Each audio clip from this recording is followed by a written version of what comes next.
Recording by Jugni films Delhi.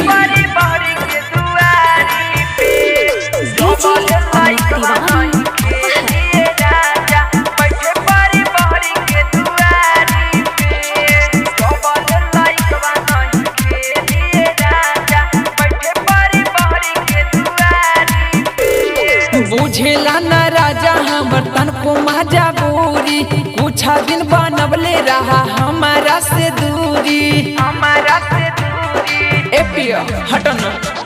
बुझेला न राजा हमर तन को मजबूरी, कुछ दिन बनबले रहा हमारा से दूरी। लटा की न बैठी अखबारी में, लटा की न बैठी अखबारी में, जबले लाइकवा नहीं खेलिए राजा बैठे परी बहरी के दुआरी पे।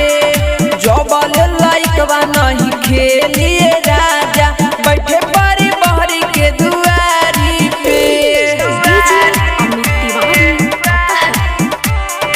बैठे परी बहरी के दुआरी पे, जबल लाइकवा नहीं खेलिए राजा बैठे परी बहरी के दुआरी पे। रहला उपास तरह औरी दिन हो, मन के मनाला तू देखी ऊपर सीन हो।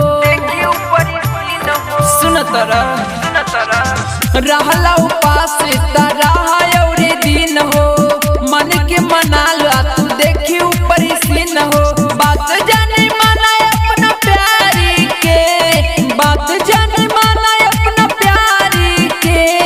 जबले लाइकवा नहीं खेलिए राजा बैठे परी बहरी के दुआरी पे। जबले लाइकवा नहीं खेलिए राजा बैठे परी चौखट के दुआरी पे। बैठे परी बहरी के दुआरी पे, जबले लाइकवा नहीं खेलिए राजा बैठे परी बहरी के दुआरी पे। पिया धर्मेंद्र इतना बनी जनी जबर, कुछ दिन के बात बाटे रखा तनी सबर। कुछ दिन के बात बाटे रखा तनी सबर। पिया धर्मेंद्र इतना बनी जनी जबर, कुछ दिन के बात बाटे रखी तनी सबर। मानी जब साल बात नारी के, मानी जब साल बात नारी के। जबले लाइकवा नहीं खेलिए राजा बैठे परी बहरी के दुआरी पे। जबले लाइकवा नहीं भूलिए राजा बैठे परी चौखट के दुआरी पे। Recording by Jugni films Delhi.